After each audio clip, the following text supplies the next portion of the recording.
As you may know, history is such an important part of the world. Well, so how did that begin? Well, in approximately 4004 BC, God created the heavens and the earth. About 500 years later, the wheel was invented. Now, this invention was very pivotal for the rest of history. It allowed for many materials to be transported all across the world, including bronze. And then that's how the Bronze Age began in 3300 BC. After bronze tools became more prominent, the Sumerians started to write and develop cuneiform in 3100 BC. This was one of the first writing forms, and it also evolved into Egyptian hieroglyphics in 2900 BC. Later, the cubit was defined in Sumeria as writing and measurement became more important in the world. This was in 2650 BC. This measurement would go on to be one of the most, as noted previously, the cubit was one of the most important measurements in history. The cubit was used specifically during biblical times and was also the unit of measurement that God used for Noah to build the ark. Noah's ark eventually helped him escape the flood, and him, his family members, and two of every species of all of the animals on the earth boarded the ark for about 150 days in 2348 BC. After this, people started to disperse as more people were reproduced. After the people began to disperse, people like Hammurabi emerged in Babylon. Hammurabi ruled well and created a code that was used. The Minoans then created a syllabic script in 1700 to 1650 BC. This was likely one of the first syllabic scripts ever. Later, the Olmec civilization flourished in Mexico. After civilizations like the Olmec began to succeed, the Iron Age began in 1200 BC. This age introduced a whole new set of tools and weapons, just with iron instead of bronze like before.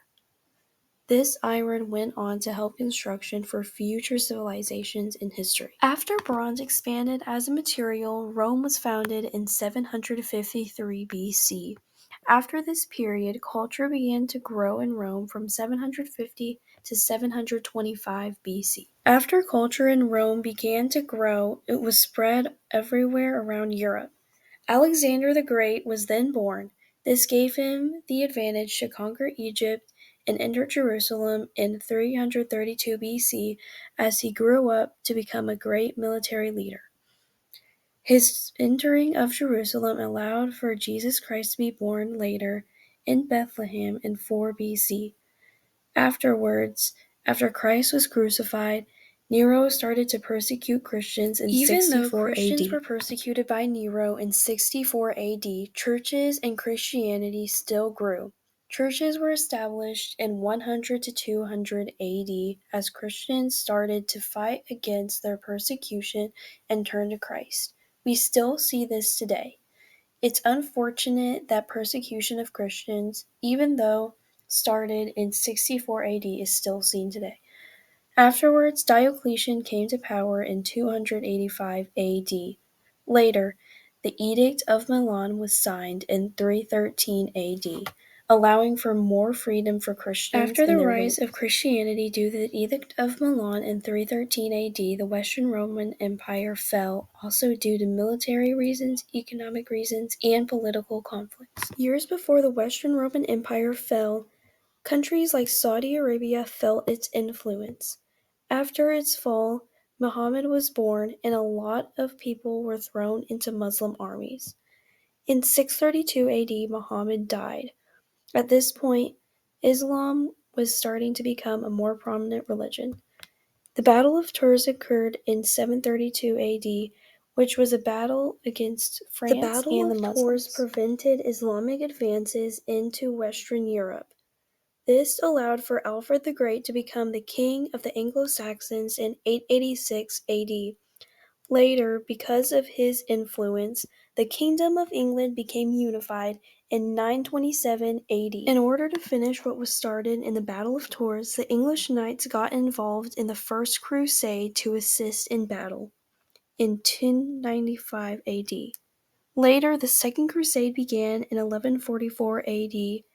Afterwards, in 1915 AD, the Magna Carta was signed. This limited monarchy and gave more freedom and rights. After King Edward III was denied his throne in France, likely due to the Magna Carta, the 100 Years' War began in 1337 AD. Afterwards, reform was needed and interest in concrete was reignited. After interest in concrete was reignited, architecture and art became important in the Renaissance period from 1500 to 1600 AD. Afterwards, this evolved into the scientific revolution as more scientific discoveries such as space, anatomy, and more were discovered in 1600 to 1700 AD. Later, the Industrial Revolution began in 18th century AD. After the population grew during the Industrial Revolution, Adolf Hitler was born in Austria in 1889. His works in Germany and his strict rule led to World War II occurring from 1939 to 1945.